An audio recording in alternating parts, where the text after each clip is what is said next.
And now tonight, we want to remind you that next week, the woman who helped invent the modern television presidency, whose fame traveled around the globe, Jacqueline Kennedy, will be speaking in personal tapes recorded nearly 50 years ago.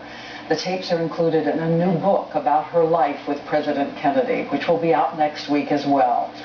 This very private woman deciding to speak out because of her love of history and her belief in the privilege of living in the White House.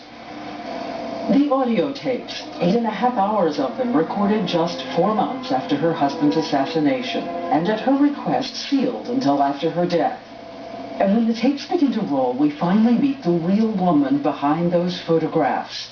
She is perceptive, irreverent, startlingly direct, and analytical about the people making the history of the time. For instance, there are caustic remarks about Lyndon Baines Johnson and his role as her husband's vice president and later as president. She reveals that her husband and his brother Bobby Kennedy worried what would become of the country if Johnson ever became president. Her daughter Caroline put the full oral history tapes into a new book. You decided not to edit them. Must have been very tempting. Yeah, it was tempting, and I can hear her voice in my mind. Oh, I can't believe I said that, or I wish I'd added something, or I changed my mind later. But I think it's really important to realize the value as well as the limitations of an oral history. And once you start making changes, it's what do you do? And it's not my oral history. I think people are going to read what she says about Lyndon Johnson and go, oh my God.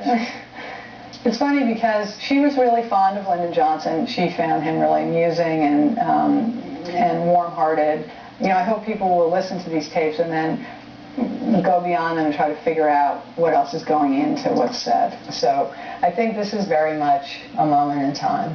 And so from the Kennedy Library, where the tapes have been sealed since 1964, this coming Tuesday night, they will finally begin to roll. We hear the ice in her glass, the sound of a match striking to light her cigarette, and in that singular, distinctive voice, she tells her story. The witness to history, who made history herself. The young woman who fell in love with a man 13 years her senior, found her own voice, and ended up writing a love story and chapter for America, all her own. And again, make an appointment Tuesday beginning at 9 Eastern. Jacqueline Kennedy, her words, her voice, her extraordinary view of her extraordinary life.